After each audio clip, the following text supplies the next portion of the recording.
Mini Cooper கொடுத்தாச்சு, GLC எல்லாமே கொடுத்தாச்சு. தார் கூடவா? தார் கொடுத்தா இது வாங்கினேன். நிறைய பேர் கஷ்டப்படுவாங்களே. இப்ப பாப்பு கிஃப்ட் பண்ண ஒரு காரை நீங்க கொடுக்கும் போது பாப்பு எதுவும் சொல்லலையா? இது பாப்பு கிஃப்ட் பண்ணது தானே. இதெல்லாம் எக்ஸ்பெக்ட் பண்ணாத ஒரு லைஃப் ப்ரோ. மாதிரி ஒரு ட்ரீம்ஸ் தான் இருந்தது. சோ ட்ரீம் கம் ட்ரூ மொமெண்ட்னு சொல்லலாம். ஐலா பிறந்தோடனே பாப்பாவை ஹாஸ்பிட்டல் இருந்து வீட்டுக்கு கூட்டு வரணும்னு நம்ம பிளான் பண்ணி அடிச்சோம். ஏன்னா பாப்பு வந்து ஒரு கம்பேக் கொடுக்கணும். அதுக்கு எவ்வளவு குண்டா இருந்தாங்க, அது வெயிட் ரெடியூஸ் பண்ணிட்டு ஃபர்ஸ்ட் வந்து லக்ஸரி கார் யார் வாங்க போனாலுமே பென்ஸ் வந்து வாங்கிடாதீங்க. ஃபர்ஸ்ட் வாங்குறீங்க அப்படின்னா நான் இதுல 140 தான் போயிருக்கேன். நீங்க 160 180 கூட போலாம். பட் எனக்கு அவ்வளவு ஸ்பீடு போறதுக்கு பயம். இவங்க வந்து ரக்கட் பாய் இல்ல. நான் வந்து ரக்கட் கேர்ள். எவ்வளவு போவீங்க? ஆட்டோல வந்து பின்னாடி இருந்தது என் போட்டோ.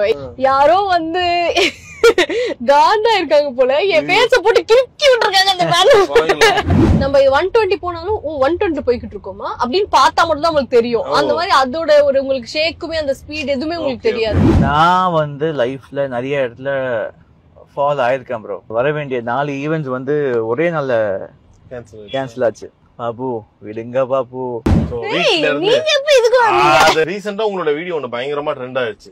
அப்படியே ஏதோ ஒரு 5 ஸ்டார் ஹோட்டல்ல இருந்து நீங்க வெளியே வரீங்க, அப்படியே மொத்த குடும்பமா உள்ள போகுது. நீங்க உங்களுடைய பேஜ்ல கூட போட்டிருந்தீங்க. சோ ஃபேமிலி இஸ் எவ்ரிதிங்ன்ற மாதிரி. சோ அது எவ்வளவு ஒரு கெத்தான ஒரு விஷயம். உங்க ஃபேமிலிக்குன்னு ஒரு லக்ஸரியான ஒரு கார். இதெல்லாம் எக்ஸ்பெக்ட் பண்ணாத ஒரு லைஃப் ப்ரோ. மாதிரி ஒரு ட்ரீம்ஸ் தான் இருந்தது. சோ ட்ரீம் கம் ட்ரூ மொமெண்ட்னு சொல்லலாம். ஹாப்பி. எல்லாருக்குமே சொல்லுவாங்க, இப்ப உங்களை பார்த்து எனக்கு கூட இவர மாதிரி ஒரு கார் வாங்கணும்னு ஆசை. மெர்சிடஸ் பென்ஸ் எல்லாமே வாங்குவாங்க ப்ரோ. என்ன பண்ணலாம்? ஏதாச்சும் ஒரு ஐடியா கொடுங்களேன். பெருசா ஒண்ணும் பண்ண வேணாம் ப்ரோ. நம்ம பாக்குற வேலையை கரெக்டா பாத்துட்டு போயிட்டே இருந்தா போதும். அது எந்த ப்ரொஃபஷனா வேணா இருக்கலாம். அந்த இடம் வந்து ஒரு பேஷனோட அதை நம்ம செஞ்சோம்னா கண்டிப்பா நம்மளுக்கு அந்த ஒரு கோல் மட்டும் ஃபிக்ஸ் பண்ணிட்டு அதை நோக்கி போயிட்டே இருந்தா ஆட்டோமேட்டிக்கா எல்லாமே அமையும் ப்ரோ. இதெல்லாம் என்ன பெரிய வாங்க முடியாத ஒரு விஷயம் எல்லாம் எதுவும் இல்ல. Just work hard. கண்டிப்பா ஒரு நாள் உங்க ட்ரீம் சக்சஸ் ஆகும். இது ஏன் எங்களுக்கு பெரிய விஷயம்னா பிகாஸ் அந்த இதெல்லாம் இல்லாம ரொம்ப கஷ்டப்படுற லைஃப் வந்து பாத்துட்டு இத கொஞ்சம் கொஞ்சமா அச்சீவ் பண்ணதுனால இது வந்து எங்களுக்கு ரொம்ப பெரிய விஷயமா இருக்கு. இது நிறைய பேருக்கு வந்து என்ன ஒரு காரு ஒரு வீடு இதையே இவ்வளவு பெருசுப்படுத்துறாங்கன்னு கூட நினைக்கலாம் சார் சம்டைம். பட் இது எங்களுக்கு பெரிய விஷயம் தான். கரியர் ஸ்டார்ட் பண்ணும்போது ஆல்டோ வச்சிருந்தேன் ப்ரோ. ஆல்டோ ஆலியாவும் ஆல்டோ வச்சிருந்தாங்க. நாங்க அப்போ ரொம்ப சந்தோஷமா இருந்தோம். ஆல்டோ வச்சிருக்கும் போது எங்களுக்கு பெரிய சந்தோஷம். இன்னைக்கும் எங்களுக்கு சந்தோஷம். ஏன்னா அன்னைக்கு வந்து நாங்க காரே இல்லாத நிறைய பேர் நடுவுல நாங்க கார் வச்சிருக்கோம், ஆல்டோ வச்சிருக்கோம். ஐயோ அந்த மாதிரி இருந்தது. அப்ப ஒரு இம்ப்ரூவ்மெண்ட் ஆகுது இல்ல லைஃப்ல. அந்த மாதிரி வந்து இப்போ ஃபர்ஸ்ட் டைம் வீடு வாங்கும் போது ஒரு 1 BHK சொந்த வீடு அப்படி வாங்கிட்டோம் அப்படின்னு ஒரு ஹாப்பினஸ் இருந்தது. அந்த வீடு லோன் முடிக்கிறோம், அந்த பத்திரத்தை வீட்டுக்கு எடுத்துட்டு வருவோம். அந்த 1 BHK வீடு லோன் முடிச்சிட்டோம்ப்பா, நம்ம ஃபர்ஸ்ட் டைம் லைஃப்ல வந்து ஒரு சொந்த வீடு முடிச்சிட்டோம் லோன் அப்படின்னு ஒரு ஹாப்பினஸ் எங்களுக்கு இருந்தது. அதனால ஒரு விஷயத்தையும் we love it. ஏன்னா இப்ப காருன்னு சொல்லும் போது நீங்க வந்து பயங்கர ஃபேமஸ் கார்களுக்கு தான் 2 பேருமே. என்னன்னா சும்மா ஒரு பக்கம் மினி கூப்பர், இன்னொரு பக்கம் பென்ஸ்னு ஏகப்பட்ட கார்களை பார்க்க முடிஞ்சது. போனாடி வரும்போது தலைவர் நான் சொல்றேன் பாரு தார்ல வராரு, சஞ்சீவா இருக்காரா வராருன்னா அவருக்கிட்டே எதிரா தார் பார்த்தா ஒரு தார்ல இருந்து வராரு. சோ ஏகப்பட்ட கார்கள்ல சொல்லுவாங்க இந்த பெரிய பெரிய ஆக்டர்ஸ் எல்லாம் அண்டர் கிரவுண்ட்ல கேரேஜ் கட்டி வச்சிருப்பாங்க. இப்போ நம்ம வந்து சி கிளாஸ் வாங்கியிருந்தோம். லைஃப்ல வந்து ஃபர்ஸ்ட் டைம் மெர்சிடிஸ் பென்ஸ் ஐலா பிறந்தோடனே பாப்பாவை ஹாஸ்பிட்டல் இருந்து வீட்டுக்கு கூட்டு வரணும்னு நம்ம பிளான் பண்ணி அடிச்சோம். ஸோ சி கிளாஸ்க்கு அப்புறம் we had a Mini Cooper also. அது பாப்புக்கு நான் கிஃப்ட் பண்ணேன். ஏன்னா பாப்பு வந்து ஒரு கம்பேக் கொடுக்கணும். அதுக்கு எவ்வளவு குண்டா இருந்தாங்க, அது வெயிட் ரெடியூஸ் பண்ணிட்டு 6 மந்த்ஸ்ல மறுபடியும் பழையபடி மாறிட்டாங்க. அப்ப அதுக்கு வந்து நான் உங்களுக்கு சர்ப்ரைஸா கிஃப்ட் பண்ணேன். அதுக்கப்புறம் நம்ம வந்து தார் எனக்கு வந்து நான் கார் கிரேஸ் ஓகே. சோ இன்னொன்னு வந்து மேக்ஸிமம் 2 இயர்ஸ் அதுக்கு மேல ஒரு வண்டி நான் வச்சது கிடையாது நினைக்கிறேன். சி கிளாஸ் தான் இப்போ வச்சது கிடையாது. சோ எனக்கு என்னன்னா நிறைய மார்க்கெட்ல நிறைய வண்டிங்க இருக்கு. அது எல்லாமே வாங்கி யூஸ் பண்ணணும். எப்படியோ லோன்ல தான் வாங்க போறோம். எல்லாமே வாங்கி யூஸ் பண்ணி பாக்கணும்னு எனக்கு ஆசை. எல்லாமே எக்ஸ்ப்ளோர் பண்ணணும்னு ஆசை. சோ அப்படி பார்க்கும்போது எனக்கு எவ்ரி 2 இயர்ஸ் நான் ஒரு வண்டி மாத்திட்டே தான் இருந்திருக்கேன். எங்களுக்கு ரொம்ப இதுல நாங்க மாத்தின வண்டியில ரொம்ப பிடிச்ச வண்டி அப்படின்னா கியா கார்னிவல் ரொம்ப பிடிச்சது. நாங்க ஃபேமிலியா கெட் டுகெதர் எங்கேயா போறோம் வரோம்னா 7-8 பேர் கம்ஃபர்டபுளா உட்காந்து போறதுக்கான ஒரு சூப்பர் வண்டியா நாங்க ஃபீல் பண்றோம். அதுக்கப்புறம் மிஸ்டர் பீஸ்ட் வந்து கலக்குறாரு பர்ஃபார்மன்ஸ்ல. அதனால அதான் நான் ஒரு கார் கிரேஸ் ப்ரோ, நான் பயங்கர கிரேஸ். ஓகே, இது எவ்வளவு கம்ஃபர்ட்டா இருக்கு இந்த கார் மெர்சிடிஸ் பென்ஸ்? ஏன்னா இந்த ஒரு கார்கள்லயே சொல்லுவாங்கல்ல, ஒரு கெத்தா இருக்கணும்னா அது ஒரு 2-3 பேர் தான் வாயில வரும். சோ அதுல எப்பவுமே அந்த காலத்துல சொல்லுவாங்க பென்ஸ் கார். இன்னொரு விஷயம் கேள்விப்பட்டிருக்கீங்களா இல்லையா நீங்க, நிறைய ஆக்டர்ஸ் வந்து இந்த பென்ஸ் காரை வந்து ஒரு மாதிரி அன்லக்கி ஃபேக்டரா ஃபீல் பண்ணுவாங்க அந்த காலத்துல சொல்லிருக்காங்க. ஆமா நான் கேள்விப்பட்டிருக்கேன். ஆனா வந்து எனக்கு தெரிஞ்சு இது எங்களுக்கு ரொம்ப லக்கி தான் இருக்கு. ஆமா. அண்ட் இன்னொரு ஒரு விஷயம், இன்கேஸ் நீங்க வந்து பென்ஸ் கார் வாங்கிட்டீங்கன்னு வச்சுக்கோங்களேன், நிஜமாவே ஃபர்ஸ்ட் வந்து லக்ஸரி கார் யார் வாங்க போனாலுமே பென்ஸ் வந்து வாங்கிடாதீங்க ஃபர்ஸ்ட் வாங்குறீங்க அப்படின்னா. ஏன்னா வந்து அதுக்கப்புறம் நீங்க வேற எந்த காருமே லக்ஸரியா வாங்க முடியாது. ஐ மீன் உங்களுக்கு இதை விட எதுவுமே லக்ஸரியா தெரியாது. இப்ப இது இன்டீரியர் எப்படி இருக்கு உங்களுக்கு, இதை தாண்டி வேற ஒரு கார் இன்னைக்கு நான் வேற பிராண்ட் வாங்க போறோம் அப்படின்னா உங்களுக்கு மைண்ட்ல வந்து நீங்க பென்ஸ் கார் ஆல்ரெடி ஓட்டிருந்தீங்க அப்படின்னா உங்களுக்கு இதுதான் மைண்ட்ல நிக்கும். இதை விட நம்ம மத்த கார்ஸ் நிறைய கம்பேர் பண்ணி தான் எனக்கு வந்து எப்பவுமே வந்து அவுட்லுக்கு கண்டிப்பா நீடு தான் நம்மளுக்கு ஒரு அழகு எல்லாமே. அதுல கூட நம்மளுக்கு பென்ஸுக்கு காம்படேட்டிவா அவுட்லுக்கு நிறைய பேர் இருக்காங்கன்னு வச்சுக்கோங்க. பட் இன்னர் இருக்குல்ல, அந்த ஒரு பிசினஸ் கிளாஸ் ஃபீல் இருக்கு, லக்ஸரி கம்ஃபர்ட், இது எல்லாமே வந்து பென்ஸ பாத்துட்டு வேற எந்த காரும் வாங்க முடியாது. சோ நீங்க ஃபர்ஸ்ட் ட்ரை பண்ணும்போது வேணா நீங்க வேற ஏதாவது லக்ஸரி கார் வாங்கலாம், செகண்ட் வேணா பென்ஸ் ட்ரை பண்ணலாம். ஒன்ஸ் பென்ஸ் வாங்கிட்டா பென்ஸே தான் வாங்கணும்னு தோணும். சோ பென்ஸ் தான் இப்ப உங்களுக்கான ஒரு கோ ஃபார் தி கம்ஃபர்ட் அந்த மாதிரி. ஆமா, இப்போ செகண்ட் டைம் இது வாங்குறதுக்கு முன்னாடி கூட நாங்க வந்து ஆல்ரெடி பென்ஸ் அது நாங்க ட்ரை பண்ணிருக்கோன்றதுனால இந்த வாட்டி நம்ம எதுக்கு பென்ஸ் போனோம், வேற ஏதாவது பிராண்ட் போலாம் சொல்லி நிறைய எல்லாமே பார்த்துட்டு ஃபைனலா நம்மளுக்கு இந்த அளவுக்கு லக்ஸரி இல்லன்னு சொல்லி இதே வந்துட்டோம். பாப்பு அடடா, உங்க வீட்ல இருந்து போகும்போது நீங்களே ஆச்சரியத்தோட உங்க பென்ஸுக்கார பாக்குறீங்க. நீங்க சூப்பரா இருக்குமேங்க, இதெல்லாம் பாக்கும் போதே ஒரு சந்தோஷம் இல்ல, இவ்வளவு பெரிய பேனர். அது வந்து எனக்கு எங்க வந்து சந்தோஷமா இருக்குன்னா என் குழந்தைங்க இருப்பாங்களா, அப்ப நம்ம வந்து நார்மலா போயிட்டு இருக்கும்போது என்ன கூப்பிட்டுட்டு ஏய் பாப்பு பாப்பு பாப்புன்னு கத்துவாங்க ரெண்டு குழந்தைங்களும் காய்ச்சி மூச்சுன்னு. ஓகே ஓகே அப்படின்னு சொல்லாலும் கேட்க மாட்டாங்க. அது வந்து ஒரு மாதிரி ஜாலியா இருக்கும்ல. சரி, இப்போ ஆனா ஒரு வாட்டி அப்படிதான் ஆட்டோல வந்து பின்னாடி இருந்தது என் போட்டோ, இந்த பேனர்டே இருந்ததுன்னு நினைக்கிறேன். ஏதோ ஒரு பெரிய இது ஆட்டோல இருக்கிறத பாத்துட்டு என் குழந்தைங்க கூப்பிட்டு காமிச்சாங்க, செம்ம ஹாப்பி ஆயிட்டு காமிச்சாங்க. அப்ப என்னடா இது எல்லா இடத்துல நம்ம பேனர் தான் இருக்கு அப்படின்னு சொல்லி எட்டி பார்த்தா யாரோ வந்து காந்தா இருக்காங்க போல, என் பேச போட்டு கிறுக்கி விட்டுருக்காங்க அந்த பேனர். ஆமா, குழந்தைங்க கண்ணை மூடிட்டு அதெல்லாம் பார்க்க கூடாது. லைஃப்ல எல்லாத்துக்கும் நம்மள பிடிக்கணும்னு அவசியம் இல்ல. ஓகேங்களா, நம்ம வந்து எத்தனை பேர்த்த தான் நம்ம சாட்டிஸ்ஃபை பண்றது இல்லையா. நம்ம அதுக்கான முயற்சியும் பண்ணுவோம், அவங்களுக்கும் நமக்கு பிடிக்க வைக்க என்ன பண்ணணுமோ நம்ம அதுவும் பண்ணுவோம். அதுக்கு மேல நமக்கு பிடிக்கல, நம்மள பிடிக்கலங்கும் போது என்ன பண்ண முடியும். சரி, இப்ப இந்த கார்ல எல்லாம் நிறைய பேர் சேஃப்டி தான் ஃபர்ஸ்ட், இருந்தாலும் ஒரு டாப் ஸ்பீட் போறது, இப்படி ஒரு ஹைவேஸ் நல்ல ஒரு ஹைவே எல்லாம் கிடைச்சா ஒரு அமுக்கி பாப்போம். எவ்வளவு நான் இதுல 140 தான் போயிருக்கேன். ஓகே, நீங்க 160 180 கூட போலாம். பட் எனக்கு அவ்வளவு ஸ்பீடு போறதுக்கு பயம். இவங்க வந்து ரக்கட் பாய் இல்ல, நான் ரொம்ப சாக்லேட் பாய், அதனால அவ்வளவுதான் போவாங்க 140 தான். நான் வந்து ரக்கட் கலவா இல்ல என் கையில கார் இன்னும் நான் வந்து இந்த கார் ட்ரை பண்ணல. ஆனா வந்து நார்மலாவே வந்து நல்ல ஸ்பீடா ஓட்டணும்டா அப்படிலாம் எனக்கு ஆசை எல்லாம் இருக்குது நார்மலா. அது மாதிரிலாம் மத்த வண்டி எல்லாம் ட்ரை பண்ணிருக்கேன், இதுல நான் இன்னும் ட்ரை பண்ணவே இல்லை. இது லைஃப்ல எல்லாமே எக்ஸ்ப்ளோர் பண்ணணும்னு ஆசையா தான் இருக்கும். ஆனா நம்ம எது நம்ம தடுக்குது சொல்லுங்க? ஃபேமிலி பயம். எஸ், சோ அந்த பயம் நான் as a head of the family எனக்கு அந்த பயம் இருக்கு. அது இருக்குது நல்லதா ஆக்சுவலா. நம்ம பிரேக் போட்டு கண்ட்ரோல் பண்ற அளவுக்கு அந்த ஸ்பீட் இருந்தா நமக்கு போதும். அதுக்கு மேல கண்ட்ரோல் பண்ண முடியாத ஸ்பீடுக்கு போய் நம்ம பிரேக் போட்டு திடீர்னு ஏதோ ஒரு மாடோ ஆடோ யாரோ வந்தாங்கன்னா நீங்க எப்படி கண்ட்ரோல் பண்ணுவீங்க உங்களை? அது தேவையில்லைன்னு நான் ஒரு ஏஜ்க்கு அப்புறம் அது ஃபீல் ஆச்சு. சோ நான் கம்மி பண்ணிட்டேன். சோ எனக்கு 120 டாப் ஸ்பீட் தான் எனக்கு. ஆமா ஆமா. ஆனா வந்து ஒன்னு ப்ரோ, இப்போ இன் கேஸ் இப்போ நம்ம போறது எதுல போயிட்டு இருக்கோம், 40 ரேஞ்ச்ல போயிட்டு இருக்கோம். சோ இதுல போறோம்போது நம்மளுக்கு அந்த ஒரு பெருசா போறோம், அந்த ஸ்ட்ரெயின் எதுவுமே தெரியாம ஸ்மூத்தா போறோம்ல. நம்ம 120 போனாலும் 120 போய்கிட்டு இருக்கோமா அப்படின்னு பார்த்தா மட்டும் தான் உங்களுக்கு தெரியும். அந்த மாதிரி அதோட ஒரு உங்களுக்கு ஷேக்குமே அந்த ஸ்பீட் எதுவுமே உங்களுக்கு தெரியாது இதுல. சூப்பர்ல, அதனாலதான் அவ்வளவு காசு. மேபி இருக்கலாம். சரி, இப்ப நான் முன்னாடி சும்மா விளையாட்டுக்கு கூட சொன்ன ரோல்ஸ் ராய்ஸ் அதெல்லாம், அது எல்லாருக்குமே அதுவும் ஒரு ஆசை இருக்கும்ல. சும்மா எப்பாச்சும் பேசிருக்கீங்களா? இல்ல, நம்ம கார் வந்து ஓட்டிட்டு போகும்போது ரோல்ஸ் ராய்ஸ் வந்தா என் பாப்பு வந்து சொல்லுவாங்க, அப்படியே ஓரம் கட்டிட்டு ரைட்ல பாருங்க ரோல்ஸ் ராய்ஸ் வந்து அப்படின்னுவாங்க. நம்ம எல்லாம் ஆடு பாப்போம் லைட்டா, அந்த மாதிரி பாத்துருக்கோம். அதனால ஆனா அது வந்து விட எங்களுக்கு இந்த கார் ரொம்ப ஹாப்பி தான். இது கிடைச்சதே எங்களுக்கு ஹாப்பி தான். அதனால திருப்பி ஆசைப்பட வேண்டியது இல்ல. நாளைக்கு நம்மள ஆண்டவன் அது வாங்குற அளவுக்கு நமக்கு வச்சிருந்தாங்கன்னா அதுவும் வாங்கி ட்ரை பண்ணி பாத்துருவோம். இதுல என்ன பெரிய விஷயம் இருக்கு bro? இல்லனாலும் பிரச்சனை இல்ல, we are happy with this.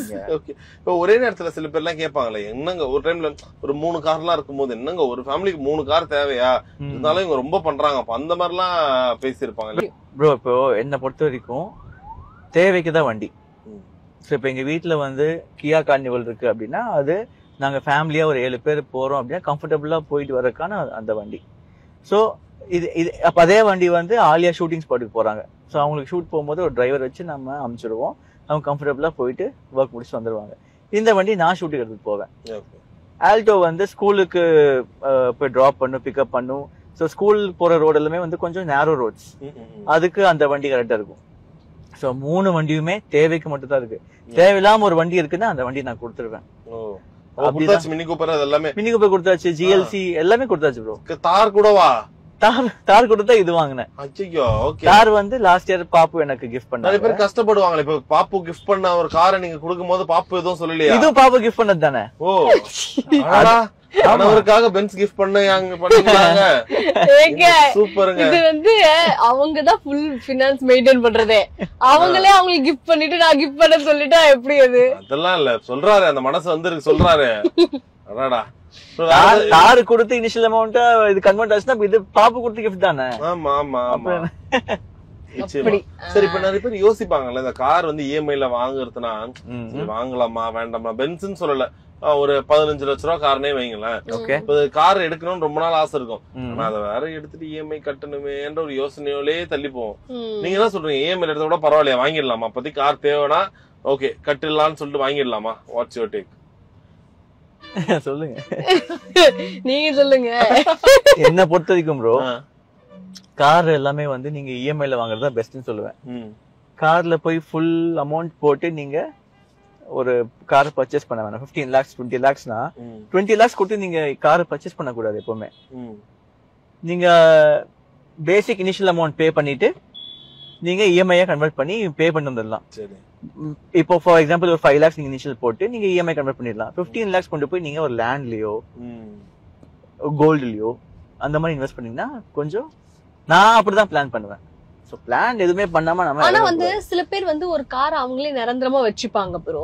அப்படின்றவங்க வந்து அந்த இஎம்ஐ போறதை விட நார்மல் போறது பெட்டர். ஆனா இப்ப நாங்க என்ன பண்ணுவோம்னா ஃபுல் கேஷ் கொடுத்தாங்க. அது வந்து இல்ல அவங்களோட சாய்ஸ் இது, ஓகேங்களா? பட் இப்ப நம்ம என்ன பண்ணணும், 2 years ஃபுல் பேமெண்ட் கொடுத்து, எனக்கு தெரிஞ்ச ஃபுல் பேமெண்ட் கொடுத்து ஒரு ஆட்டோ ஐ மீன் ஒரு கார்ல போய் வந்து ஃபுல் கேஷ் எல்லாமே இஎம்ஐ தான் மோஸ்ட்லி ப்ரிஃபர் பண்ணுவாங்க. பட் இப்ப நம்ம 2 years முன்னாடி மாத்திரம்ல ப்ரோ, அது எங்களுக்கு இஎம்ஐல இருக்கும்போது இன்னும் ஈஸி. இப்போ இந்த கார் இருக்குதா, இது இஎம்ஐல தான் இருக்கு. இப்ப நெக்ஸ்ட் காருக்கு போறோம்னா இந்த வித்தா அந்த லோன் முடிச்சு பேலன்ஸ் என்ன நாங்க இனிஷியல் போட்டோமோ அதை எடுத்து புது கார்ல இனிஷியல் போட்டு திருப்பி அது இஎம்ஐ போட்டு அதே தானே ஓடிக்கிட்டு இருக்கு. இப்போ ஒரு இஎம்ஐ போச்சு ஒரு கார் வித்ததுல, அதே இடத்துல இன்னொரு இஎம்ஐக்கு எங்களுக்கு இனிஷியலும் கிடைச்சிச்சு, இஎம்ஐயும் போட்டோம் நாங்க. அது அப்படிதானே போய்கிட்டு இருக்கு. சில பேருக்கு நம்ம ஐடியா கொடுக்கணும் அப்படின்னா ப்ரோ, என்கிட்ட நிறைய ஐடியாஸ் இருக்கு, நான் கொடுக்குறேன். என்ன பொறுத்த வரைக்கும் ஒரு பிளானிங் வந்து ரொம்ப முக்கியம் எக்ஸிகியூஷனுக்கு. சும்மா நம்ம காசு இருக்குன்னு நம்ம தூக்கி எல்லாமே வந்து ஒரு இடத்துல போட்ட முடியாது ப்ரோ. ப்ராப்பரா நம்ம ஃபியூச்சரிஸ்டிக்கும் பிளான் பண்ணும். பிரசன்ட் வாழ்றோம்ல, இந்த மொமெண்ட்டும் என்ஜாய் பண்ணணும். அதனாலதான் இப்ப நீங்க பாப்பீங்க நாங்க அடிக்கடி இவங்க துபாய் போறாங்கப்பா வராங்கப்பா, வருஷத்துல ஒரு ஹாலிடே, அந்த ஹாலிடே ஹோல் ஃபேமிலி சேர்ந்து போயிட்டு வரணும் அப்படின்னு அது ஒரு பிளான். அதுக்கான தனியா ஏதாச்சும் காசுலாம் சேமிப்பீங்களா? கண்டிப்பா ப்ரோ. இப்போ வந்து எங்க அம்மா 5 years கழிச்சு அவங்களால இப்ப ஹெல்த் வந்து இப்போ அவங்களால கை தூக்க முடியல, மசில் கேட்ச் ஆகுது சொல்றாங்க. ஒரு 5 years கழிச்சு அவங்களால நடக்க முடியல அப்படின்னா she'll be good only. But நான் சொல்றேன், ஃபியூச்சரிஸ்டிக்கா நம்ம அட்வான்ஸா திங்க் பண்ணும்போது இன்னைக்கு இருக்கிற லைஃப் நாளைக்கு நமக்கு இருக்குமான்னு தெரியாது. அதனால இன்னைக்கு இருக்கும் போதே நம்ம அவங்களுக்கு எல்லாமே காமிச்சிடணும். அவங்க வந்து எல்லாமே அவங்களுக்கு கொடுக்கணும்னு நம்ம ஆசைப்பட்டு நம்ம பண்ற ஒரு விஷயம். துபாய் போறோமா, ஃபேமிலியா போலாம். நம்ம 2 பேர் மட்டும் போயிட்டு வரலான்னு ஆலியாக்கும் அந்த ஆசை கிடையாது, எனக்கும் அந்த ஆசை கிடையாது. எல்லாத்தையும் கூட்டிட்டு போய் காமிக்கலாம். ஃபேமிலியோட போய் எக்ஸ்ப்ளோர் பண்ணா அதோட எசன்ஸே வேற, அந்த ஹாப்பினஸ் தனியா இருக்கு. சோ அந்த மாதிரிதான் இவங்க அந்த மாதிரி இருக்கிறது இன்னும் ஆச்சரியமான விஷயம். நான் யோசிக்கலாம், பட் இவங்க வந்து அதை சொல்றது இன்னும் ரொம்ப சந்தோஷத்தை கொடுக்குது. சரி, இப்போ நல்லா ஏதாச்சும் ஒரு பெரிய அவார்ட் ஷோலாம் நீங்க பாருங்களேன், எந்தெந்த ஆக்டர்ஸ் எந்தெந்த டைரக்டர்ஸ் எந்த கார்ல வராங்கன்னு பாக்குறதுக்கே ஒரு தனி ஒரு ஆவலா இருக்கும். வெளியில அங்கேயே ஒரு 10-15 கேமரா சுத்திட்டே இருக்கும். நான் சின்ன வயசுல நிறைய பாத்துருக்கேன். ஐயோ இங்க இந்த கார் வச்சு அப்புறம் பேசிப்போம்.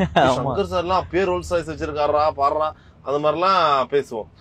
இப்பயும் ஒரு சீரியல் ஆக்டர்ஸ் இருந்தாலும் இப்ப வெளியில எல்லாம் போகும்போது அந்த ஒரு பேச்சு இருக்குமா? நான் கேக்குறது கார் வாங்கி ஆகணுன்ற ஒரு கட்டாயம். சில சீரியல் ஆக்டர்ஸ் எப்படி சொல்லுவாங்கன்னா கூட இருக்க எல்லாருமே வாங்கி வச்சிருக்காங்க, நாங்களும் வாங்கலன்னா அப்புறம் எப்படி அசிங்க அந்த அது எப்படின்னா ஒரு ப்ரெஷர், ஒரு சோசியல் ப்ரெஷர்ல சில பேர் எல்லாம் வாங்குறாங்க. நீங்க அப்படியே கேள்விப்பட்டிருக்கீங்களா அது மாதிரி வாங்கி கஷ்டப்பட்டவங்க யாருன்னா? கஷ்டப்பட்டது நான் கேள்விப்படல, பட் என்ஜாய் பண்ணிட்டு இருக்காங்க நான் பாத்துருக்கேன். ஓகே. சீரியல் ஆக்டர்ஸ் நிறைய ஹீரோஸ் எங்க சன் டிவிலேயே வந்து பாத்தீங்கன்னா BMW வச்சிருக்காங்க சில ஆக்டர்ஸ் எல்லாம். மெர்சிடிஸ் பென்ஸ் வந்து நம்ம என்னோட ஹீரோயின் சைத்ரா வச்சிருக்காங்க. ஓகே. சோ எல்லாருமே இதே கிளாஸ் வச்சிருக்காங்க அவங்க. மோஸ்ட்லி கம்பேர்ன்றதை தாண்டி ப்ரோ, இப்ப வந்து எங்க சீரியல் ஒர்க் பண்ற இடத்துலயே வந்து இன்னொரு சீரியல் ஆர்டிஸ்ட் வந்து இதை விட ஹையான கார் வச்சிருக்காங்க அப்படின்னா அதை நம்ம கம்பேர் பண்ணா நம்மளுக்கு அது ப்ரெஷராவே ஆகும். ஓகேங்களா? நம்ம வந்து இப்போ என்னால இன்னைக்கு இது வாங்க முடியுது இல்ல அப்படின்னா போன வருஷம் வந்து என்னால இது வாங்க முடியல, கரெக்டுங்களா? வேற ஒரு கார் தான் என்னால வாங்க அஃபோர்ட் பண்ணவே முடிஞ்சது. சோ நம்மளால என்ன முடியுமோ அதை மட்டும் நம்மள மட்டும் ஃபோக்கஸ் பண்ணி பண்ணா கண்டிப்பா நம்மளுக்கு அது ஹாப்பினஸ் தரும். நம்ம கம்பேர் பண்ணா அதுதான் தப்பான விஷயம். கம்பேர் பண்ணாம நம்ம எங்களோட மைண்ட் செட் எப்படி தெரியுமா? இன்னைக்கு பைசா இருக்கா, ஓகே கிளாஸ் வாங்குறோமா, என்ஜாய் பண்றோம். நாளைக்கு நம்மளால அதை அஃபோர்ட் பண்ண முடியல, இஎம்ஐ கட்ட முடியல, நோ ப்ராப்ளம், i20 எடு, என்ஜாய். அப்படிதான் ப்ரோ எங்களோட மைண்ட் செட்ல இருக்கு. ஓ நம்ம லக்ஸரி வண்டி ஓட்டிட்டோம், இது லக்ஸரி வந்து தக்க வச்சுக்கணும், அப்கோர்ஸ் தக்க வச்சுக்கணும் யோசிப்பாங்க. சொல்றேன், நாளைக்கு இன்கேஸ் உங்களுக்கு அப்ஸ் அண்ட் டவுன்ஸ் லைஃப் வந்து கண்டிப்பா எல்லாத்துக்குமே அப்ஸ் அண்ட் டவுன்ஸ் இருக்க தான் செய்யும். அதை ஓவர் கம் பண்ணி வர்றதுதான் லைஃப். சோ நாளைக்கு நம்மளால இது முடியல அதுன்னா நோ ப்ராப்ளம், அதுவே நாங்க ஹாப்பியா எடுத்துட்டு போவோம். பெரிய ஒரு இதே கிடையாது ப்ரோ. அப்ப அந்த இடத்துல எப்படி நினைப்போம்னா, இப்ப பாத்தீங்கன்னா இவ்ளோ இடத்துக்கு நம்ம முயற்சி பண்ணி வந்திருக்கோம், அதனால இந்த இடத்துல நம்மளுக்கு டவுன் வந்தாலும் பரவாயில்ல, we are proud of us அப்படின்ற மாதிரி நம்மள மனசுல தேத்திக்கலாம். நம்ம ஒரு டவுன் கொடுத்தா கூட சொல்றேன் நானு. நான் வந்து லைஃப்ல நிறைய இடத்துல ஃபால் ஆயிருக்கேன் ப்ரோ. ஓகே, கல்யாணத்துக்கு அப்புறம் கூட வந்து நிறைய எப்படி சொல்றது, சில இடத்துலலாம் நாங்க ஃபால் ஆயிருக்கோம். தொடர்ந்து நமக்கு வந்து இன்கம் ஜென்ரேட் ஆகிட்டே கை கொடுத்துட்டே இருக்குன்னு சொல்ல முடியாது. சம்டைம்ஸ் எல்லாத்துக்குமே ஃபால் ஆகாம எங்களுக்கும் ஃபால் ஆயிருக்கு. ஸோ அந்த நேரத்துல எல்லாம் நான் ஃபீல் பண்ணும் போது ஆலியா வந்து ரொம்ப என்கரேஜ் பண்ணி, டோன்ட் வரி, கண்டிப்பா இது கிடைக்கும், இதை விட ஜாஸ்தியா கிடைக்கும் அப்படின்னு பூஸ்ட். அது தேவை ப்ரோ லைஃப்ல. உங்க கம்பேனியன் வந்து எப்போ உங்களுக்கு வந்து அந்த நீங்க லோவா இருக்கும் போது, டவுன்ஃபால் ஆகும் போது உங்களுக்கு அந்த ஒரு என்கரேஜ்மெண்ட் தேவை, அந்த பூஸ்ட் தேவைப்படும். நீங்க லோவா இருக்கும் போது அது வந்து ஆலியாவும் சரி அம்மாவும் சரி ரெண்டு பேருமே பயங்கர எனர்ஜி கொடுத்துருவாங்க. இதெல்லாம் ஒரு மேட்டே கிடையாது, தூசி மாதிரிடா கட்டிட்டு போயிடுவேன், அந்த மாதிரி ஒரு ஃபீல் கொடுத்துருவாங்க. இன்ஃபேக்ட் நாங்க இது பழைய வீட்டுல இருக்கும் போது கூட ஒரு நாள் நான் பயங்கர டிப்ரெஸ்டா இருந்தேன். வர வேண்டிய 4 ஈவெண்ட்ஸ் வந்து ஒரே நாள்ல கேன்சல் ஆச்சு.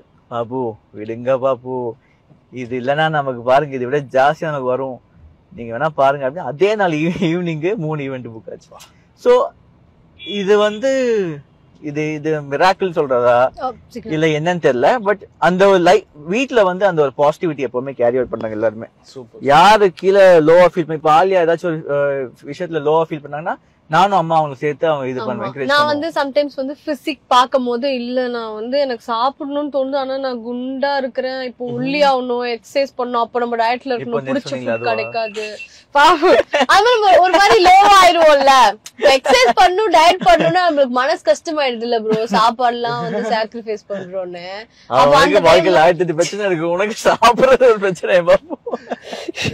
சரி, இப்ப உங்களுக்கு எப்பாச்சும் ஒரு ஃப்ரீ டைம்ல ஜாலியா சென்னையில இங்க போலாம், உங்களுடைய ஃபேவரட் டீனா இங்க போய் சாப்பிடலாம், நைட் ரைட் அந்த மாதிரிலாம் போவீங்களா?